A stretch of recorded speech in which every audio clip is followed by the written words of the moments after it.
Hey, I got a kind of new style of video for you today. We're going to be doing a tier list on all the Builder Hall 10 troops. We're going to be ranking them from S to D, and for S, it basically means they're absolutely unstoppable, really good troop, really strong, gets you so much value, and D, it basically means it's a Night Witch or a dropship. So we're going to get started. Now it's important for you to know that this tier list is only for Builder Hall 10. Obviously some of these troops might be a little stronger at lower levels, but I'm doing this for Builder Hall 10 and that is it. So we're going to start in the order of when you get them unlocked, with the Barbarian. Now the Barbarian, you might be expecting me to put it at D, and I'm actually not. And the reason why I'm not doing that is because it can get you some value. A handful of people will use them occasionally. We saw Heron used it in an attack against Void. He funneled out all the buildings for the Pekkas to go in, and it got him a lot of value. In addition, you can use them like a coconut balloon, kind of send them in front of cannon carts to find push traps, bombs, Teslas, all that fun stuff. So for that reason, I'm going to be putting it at C. Not quite useless, but very close. Our next troop is going to be the Archer. Now the Archer is an interesting troop. You see, it can get you a lot of value in a handful of compositions, but you do have to do a lot for it to get that value. For instance, they're mainly used with cannon carts, and in order to get them to get the value, you need to take out all the trash buildings around the building you want to take down, and even then it's not guaranteed. An Archer can easily be killed by bombs, spring traps, push traps, Teslas, giant bombs. Every single trap in the game can kill an Archer quite easily. So they're quite weak, and while they can get you some amazing value, it's a situational troop and sometimes it makes it really hard to get the job done, and for that reason, I'm actually going to be putting it at B. Don't get me wrong, it's really strong and can get you a lot of value, but it's also quite weak in the grand scheme of things. Next we're doing the Boxer Giant. The Boxer Giant is as well a situational troop. It can be used with a lot of different compositions like Pekkas, Wizards, Hog Lighters. It can be used with all of that, but it isn't incredibly strong. Yes, it does have the invincibility, and that is really good, but that only lasts about 8.5 seconds, so you need your troops to be moving quickly throughout the entire base, and oftentimes that is not going to work and end up in a 2-star. And in addition, when you look at the Boxer Giant by himself, he does have a really strong first hit, but then all the hits that follow that one up are super weak, and he oftentimes won't take out the crushers, air bombs, double cannons, a lot of defenses you want him to get down, he just can't get them down. So for that reason, even though he can be super strong, I'm going to be putting him at B.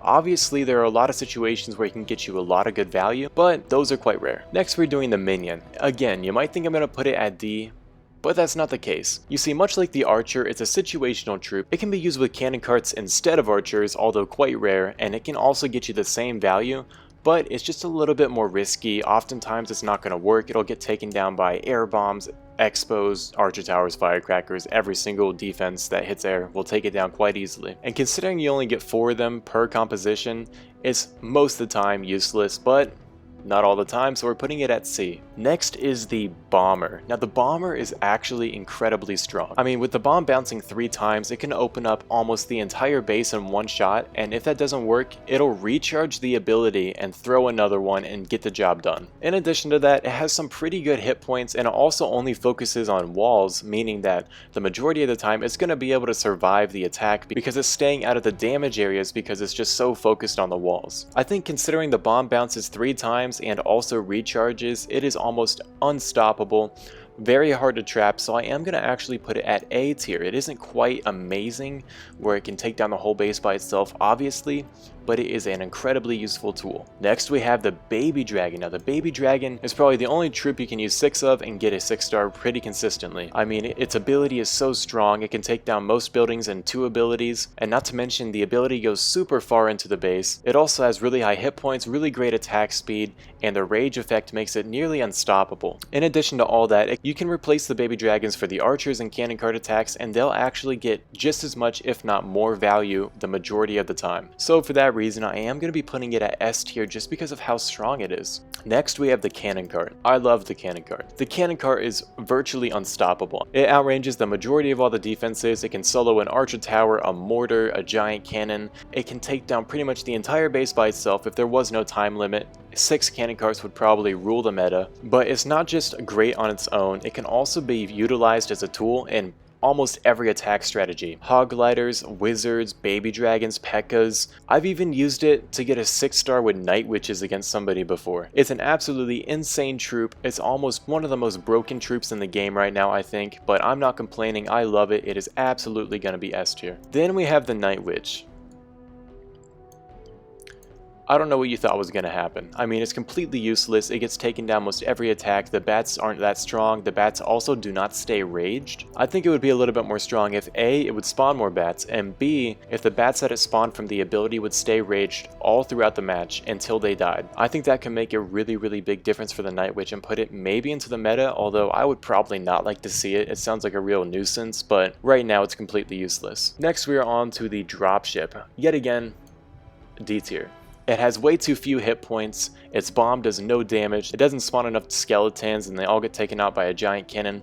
It's absolutely terrible. It doesn't only target defenses, so basically it just walks around the base doing nothing for you. Complete D tier, nothing you will ever want to use as a Builder Hall 10. Next we are on to the P.E.K.K.A. Now the P.E.K.K.A. is super strong. I mean, considering the fact that you can either bring 4 Barbarians or 1 P.E.K.K.A., it's a no-brainer. Not to mention, along with having really high hit points, the ability will take out I think any building if you use 2 of them at the same time on it. It can absolutely walk through bases, take down most every base if you know how to use it. It can be one of the most menacing troops to try and defend against, but it isn't exactly great on its own. You need to use some setup, you need the battlecopter to get value, you need the bomber to get value, you need the cannon cart if you choose to use it to get value, you need the giant to get value. It's not a troop you can just use 6 of and destroy the base, such as like the cannon carts or the baby dragons. So for that reason, it's only gonna be, I think, A tier. Next, we are on to the Hog Lighters. Now, the Hog Lighters are a really interesting case. A lot of people do not like to use them, but I personally love to use them and they can come in super handy. For one, if you saw my video on the mass Hog Lighters, you saw they can take down bases incredibly easy if you do the right setup. In addition, when you're using cannon carts and you're on to the second stage, if you take 4 Hog Lighters, you can pretty much guarantee that your cannon carts will not get trapped, because if a trap pops up or a defense targets onto it, you send in a Hog Lighter, it stuns the defense, it takes it down before it kills the cannon card. It saved so many attacks for me. I think the stun ability is so strong, along with the fact that it has pretty good hit points and it does some decently good damage.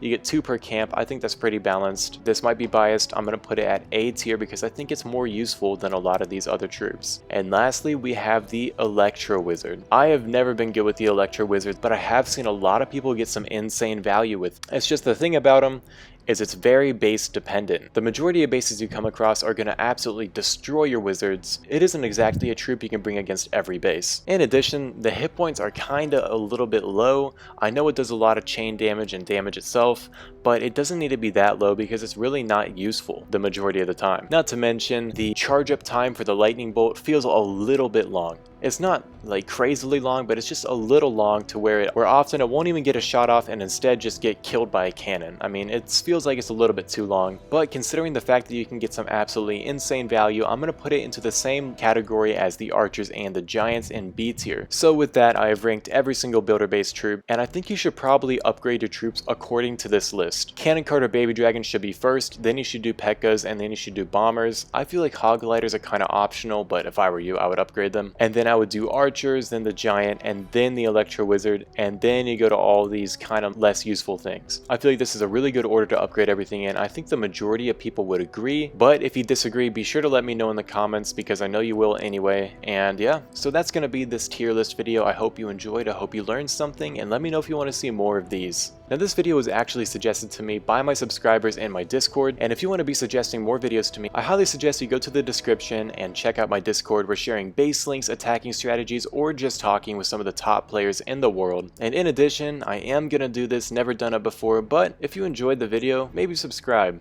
I'm really close to getting partnered with Supercell, only roughly 2,000 subscribers away, and that would be absolutely amazing. I want to keep doing some content for Clash of Clans. I love it so much, so if you want to show your support, just subscribe. You can like the video. I actually don't really know what that does, but if you want to, go for it. And with that said, I hope you enjoyed.